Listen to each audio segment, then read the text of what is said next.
I'm David Buckingham. I am also delighted to be able to announce that I'm the newly appointed CEO of the newly created i2c. And I'm joined on the stage by my colleague here. Hi, I'm Avishai Moor. I'm from Sainsbury's. I'm a senior manager for new business development. So what we're going to go through in the next 15-20 minutes is, as the title of the presentation you can see, From Perception to Reality, really what this is about. This is an introduction to i2c, or Insight to Communication, which is a newly formed business. It's a joint venture between Sainsbury's and AMEA. And we want to talk to you about that this afternoon under the heading of Perception to Reality, because what we think we have created here, and we're in the process of setting this up now, is a brand new opportunity for us to work with Sainsbury's and FMCG brands to really drive the loyalty agenda for brands and for Sainsbury's. So that's what we're going to go through in the next few minutes. So as I've said, AMEA and Sainsbury's have formed a joint venture, and this is new news. So we've announced this fairly recently. It's about 6 weeks ago, on the 20th of September, we announced this JV. So new news, and in fact, Avi and myself have spent, at least 18 months, I think, on opposite sides of the table, hammering out the details of the deal. But in fact, this is actually built on a much longer-term relationship between Sainsbury's and AMEA. AMEA is the owner and operator of Nectar. Of course, you will presumably be familiar with the fact that that has recently just gone through its 10th birthday. And of course, Sainsbury's was a founder partner of Nectar. So back in 2002, Sainsbury's joined and helped to create the Nectar Coalition loyalty scheme. And was, of course, an anchor partner within that, and still is to this day. If you then move forward 5 years to 2007, that relationship was renewed and expanded with the addition of a further business that sat alongside the Nectar Coalition programme that was really designed to work very closely with Sainsbury's to really work the data that's generated from the loyalty scheme really hard to provide insights and targeted communications opportunities for Sainsbury's and their FMCG suppliers. And then if you move forward a further 5 years, 2012, to today, you see the JV that we've created. And of course, there's loads and loads of reasons why we think the JV is a good idea. Clearly, both parent companies bring a lot of assets to the party, a lot of real positive things that we felt from fairly on in our discussions around contract renewal and so on, that it would make a lot of sense to bring these together in a more formal relationship. And we're really excited about the opportunities that this brings us and the UK loyalty market in particular, which we'll come on to talk about. So some of the key things you can see on the slides, what do we bring? Well, obviously there's loads and loads of things, but to really sort of put it into a nutshell, what does Sainsbury's bring? Well, it brings lots of stores and lots of shoppers and lots of ways of communicating with them. You can see the stats on there. I think it's 23 million transactions a week in over 1,000 different locations, including all the convenience outlets. And what does AMEA bring? Essentially, lots of expertise in data analysis, data planning, and using that information in smart ways to deliver targeted communications to customers on behalf of brands and retailers. So that's what we do, and we think that that leads to a unique opportunity to really mine that data really, really hard and provide new opportunities for us in the UK. So, I think it was worth just taking a minute to explain that even though we've talked already about the fact that we're excited about this new opportunity, actually AMEA, over the last 10 years in our relationship with Sainsbury's, and certainly the last 5 in terms of the insights and communications things that we've been doing, we already felt in AMEA that we were doing some smart things with data. And so here's an example on the screen of a multi-channel, multi-contact strategy that we were working on behalf of. Actually, it's pure coincidence that it's an innocent example that I've chosen. I didn't do that because there was an innocent presentation earlier on today. But this just kind of shows the sort of thing that we were doing in the world within which we were operating. So this was surrounding the launch of innocent fruit juice, which obviously happened after several years of successful innocent smoothie product innovation. And actually, prior to the launch of that product, we worked very closely with Innocent to come up with a strategy to target customers via a variety of different ways. So prior to launch, we identified a group of customers that they wanted to target with a direct mail, which would have lots of information in about the benefits of Innocent fruit juice and a product offer for them to redeem in store, to go and encourage them to buy the product in a Sainsbury's store and get some money off or Nectar points, as the case may be. So that went out prior to the launch. Then during the launch period, there was clearly some in-store promotion, as you can see, in month 1. In month 2, then what happened was we looked at what had happened to all the people that had received the direct mail. And moving forward from that, those that actually didn't redeem it, that was the end of the communication with those guys, because we felt, well, we'd taken the opportunity to talk to them. They'd not shown an interest in the product, and that was it. But those that did redeem the coupon, obviously showing an interest in the product, they went into store, they bought it, they used the money off coupon. They then got a further coupon triggered at the till. So if you shop in a Sainsbury's store, you'll be familiar with the coupons at till that they issue at checkout. So people who redeemed the DM coupon got a further a coupon at till, which was designed to encourage them to come back a further time to come and buy the product again. And then in the following month from that, there was more trade activity in store. And the month after that, we again looked at what had happened to the people who had been issued with the trigger coupon in store.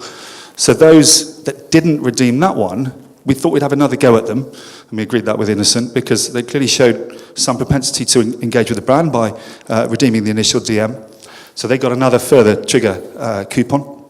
But those that had redeemed the second coupon, we felt that, okay, they were on the journey to becoming hopefully a loyalist to the Innocent brand. So they got a different kind of follow-up, which is in month 5, which is a points update mailing coupon. So a coupon inserted in the quarterly statement that goes out on behalf of Nectar, designed to lock in their long-term loyalty to the brand. So that was, we felt that was sort of quite advanced stuff in terms of having multi-channel, multi-contact opportunities for a brand. And actually, if you can really work it out, in the top right-hand corner, you can just about see from the graphic, what we're looking at there is a comparison of what happened in terms of those people that were exposed to that activity that you see on the slide versus a control group, both during and after the activity. And in a nutshell, it works. You're seeing some quite big uplift in the exposed versus the control groups. So, this is a good example of the kind of things that we were doing, and we were really proud of that and working very closely with Sainsbury's and the brands on that. However, it was patently obvious to us that there was a big piece of the jigsaw missing. And we'd known this, right the way through the journey of working with Sainsbury's, but there was this big piece of the jigsaw missing. So we didn't, although worked very well with EMEA over the last 5 to 10 years, we didn't keep quiet or silent on other parts of our communication engagement with our customers. And we've done over the last 4 years a lot of work to build a portfolio of communication channels that will help us engage customers more effectively. And last year, as you've probably all seen, Procter & Gamble launched Oral-B toothpaste, you can see here, which was, if I'm not mistaken, 15 years in development, had about 70 scientific studies and about 30 patents issued on it, so I'm told, before it came to stores. And we all know Oral-B, the toothbrushes, but the toothpaste came out and it was a big thing.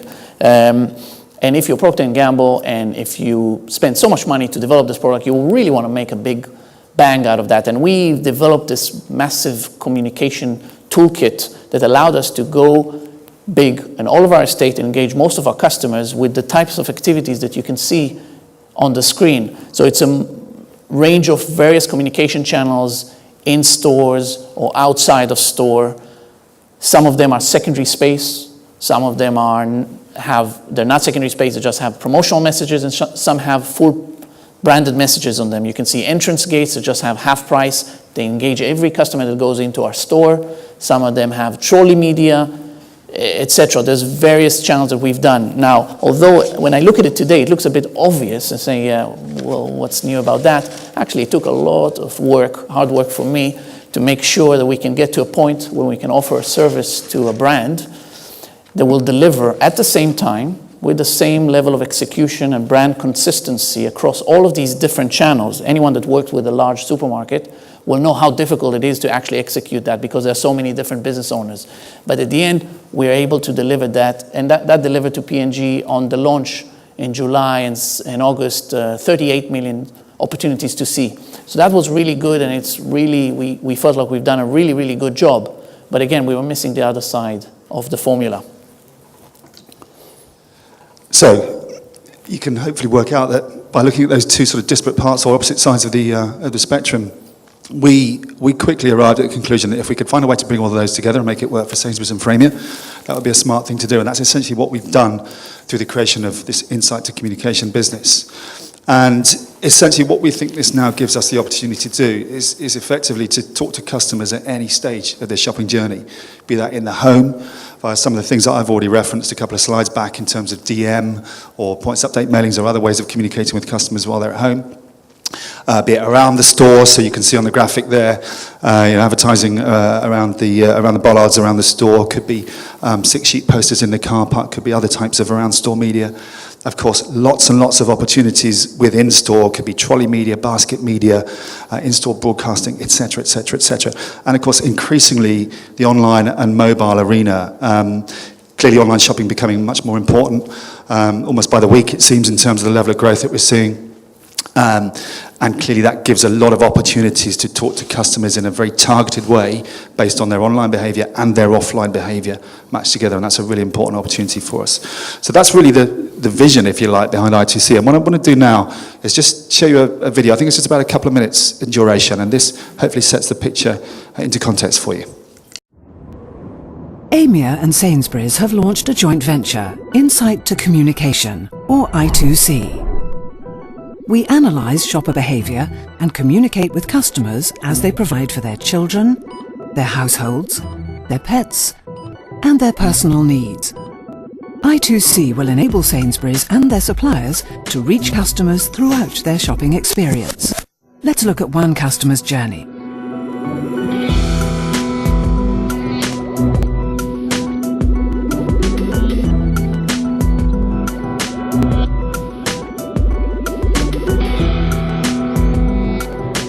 Through i2c, brands can target the right store at the right time to analyse and influence shoppers' purchases. i2c can create campaigns in-store, outside of store and at home. These channels work powerfully together to drive sales, launch new product offers and encourage product trial. By understanding how customers shop and which channels they respond to, we design campaigns that deliver effective, quantifiable results. We can select the best stores to display different messages in order to increase campaign effectiveness and provide customers with a relevant store experience. As well as visual media, we provide digital and audio channels to communicate with customers as they shop. Welcome to Sainsbury's. Our pet event is now in store. Swipe your Nectar card for a chance to win a 6-month supply of Purina One cat food. Through our self-serve analytics platform, we can monitor product purchase behaviour for all customers and help brands make key business decisions. Every time a customer shops, we can use their data to improve our targeting, continuing to reach the most relevant shoppers for each communication. Customers also receive relevant messages when they're at home, giving them access to interesting product offers. When shopping online, we can reach customers with meaningful offers so that brands can provide consistent messaging in-store, at home or on the web. i2c, a new era in retail partnership.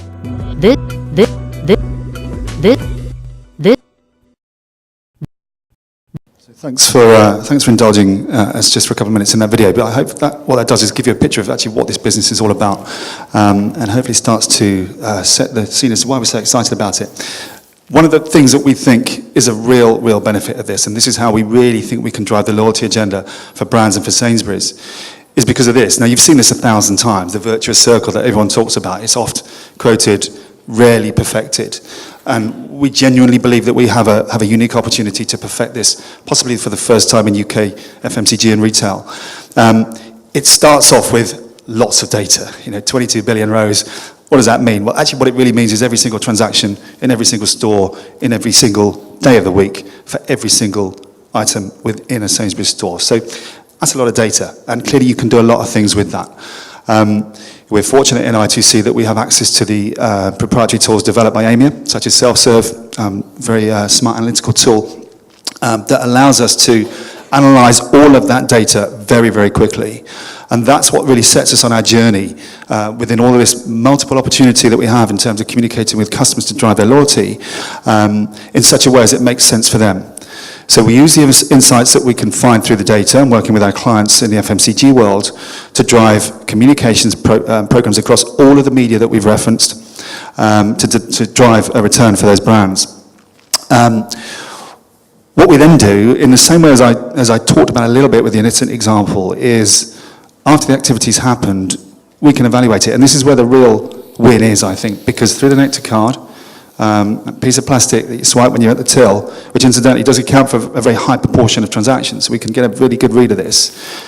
We can have a direct link between who is exposed to what media, be it one-to-one comms or in-store media. We know who was in store on any given day.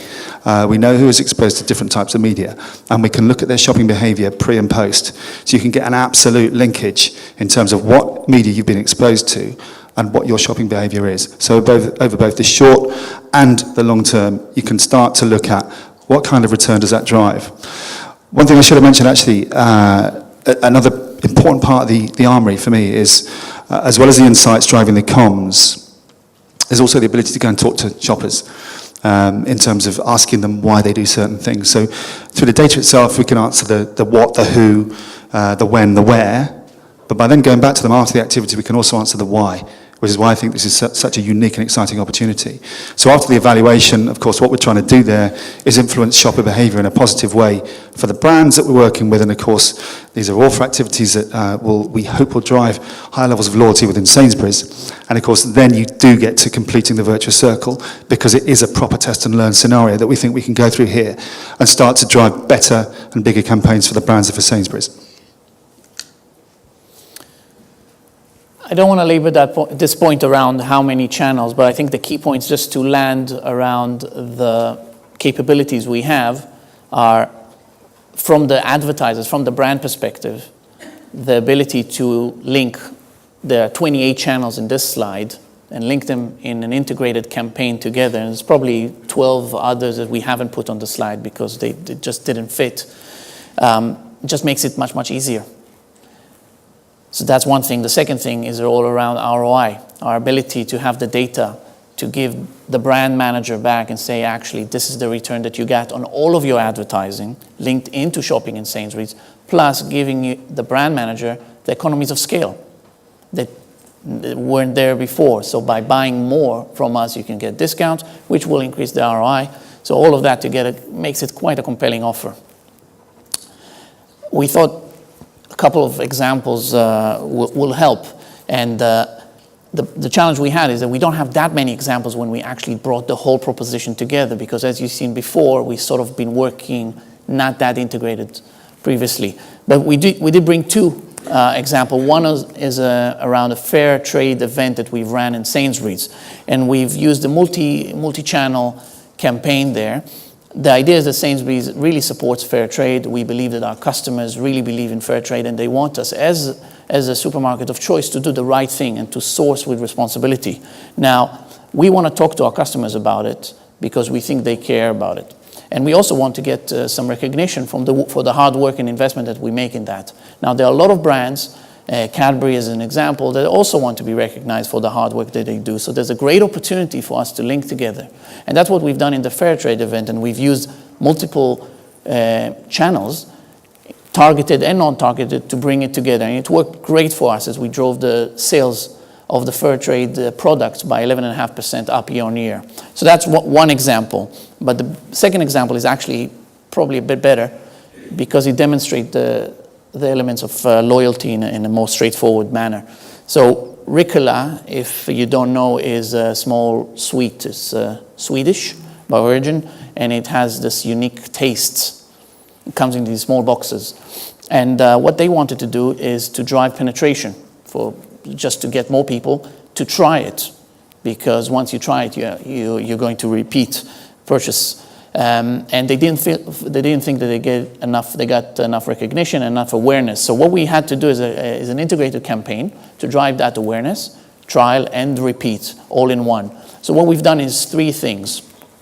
What EMEA did is a very good model in developed a model to identify who are the people who are likely, the lookalikes people, that are likely to buy this product. And they look at other similar products in the category. And we sent an email out to 200,000, as you can see that in the top left, 200,000 customers saying, go participate, you can win 100,000 Nectar points if you buy a Ricola product. So we sent it to the lookalike customers. We followed on with a sampling campaign, which is at the bottom. That's where you have that sampling representative in the store, having a high quality engagement, a conversation with you around the product, its benefit, why it's good, why should you do that. And we followed on with a coupon at till. So that coupon at till was targeted for people that got the email and also for people that got and redeemed the coupon from the sampler. So if you actually engage with the sampler, you could also take a coupon with you. If you redeem that, then you'll get another coupon at till. And the results for that campaign were really, really good. So first of all, it demonstrated what we know is that these channels by themselves work very well. And when combined effectively and wisely together, they work much, much, much better. And we've seen the results increase from 4% to 14% in terms of redemption for customers that got engaged from more than one channel, which makes a lot of sense. The second thing we've seen is that sampling as a personal engagement with customer is really, really effective. It's a bit expensive because you need to pay for someone to stand in the store all day and talk to customers. But when you combine it with a repeat purchase, with a coupon for repeat, that's really, really effective. And we saw the repeat figures of customers going up significantly over time. So that was a great campaign for us, and we want to do more and more of these. So I've had the signal from the timekeeper. So I'll just finish off very quickly with, you've seen what Avi's talked about there. That's the kind of thing that we're moving towards now in i2c, and we're hugely excited about the opportunities. We think we really can change the landscape. We think there's 4 key groups of stakeholders, and unsurprisingly, we think there's a win in there for all of them. But they are, and probably in this order. It's for shoppers, because obviously it doesn't work for shoppers. It's not going to work for Sainsbury's. If it doesn't work for Sainsbury's, forget it. So, the shoppers, we think, by delivering this kind of integrated campaign holistically across multiple channels in a targeted way, makes for a better shopping environment, which ultimately should increase their levels of loyalty to the brands and to Sainsbury's. For the FMCGs, hopefully we've shown just through those couple of examples ways in which we think, or we know in fact, we can deliver unprecedented levels of ROI, which are truly tangible and measurable. So that's a real big win for the FMCGs. For Sainsbury's, ultimately, if we do this properly, this helps to grow the top line. This helps loyalty from customers within Sainsbury's stores and online, hopefully growing category sales. And for AMEA, of course, I'm not going to read out what's on the slide, but it plays to all of the strengths of what AMEA is all about, and we think it's right in the sweet spot of where AMEA wants to play. So that's the end of our presentation. I won't read out the bullet points. You can read them at your leisure. But essentially, what we've walked through in the last 20 minutes or so is the opportunity that we see in front of us now by this coming together of AMEA and Sainsbury's by creating the i2c venture. And it's all about putting the customer right at the heart of everything that we do, to targeted comms, to driving the insight, to driving targeted comms again in that virtuous circle, in such a way as we can increase brand loyalty from a customer perspective, which ultimately will also lead to increased loyalty for Sainsbury's. Thank you very much.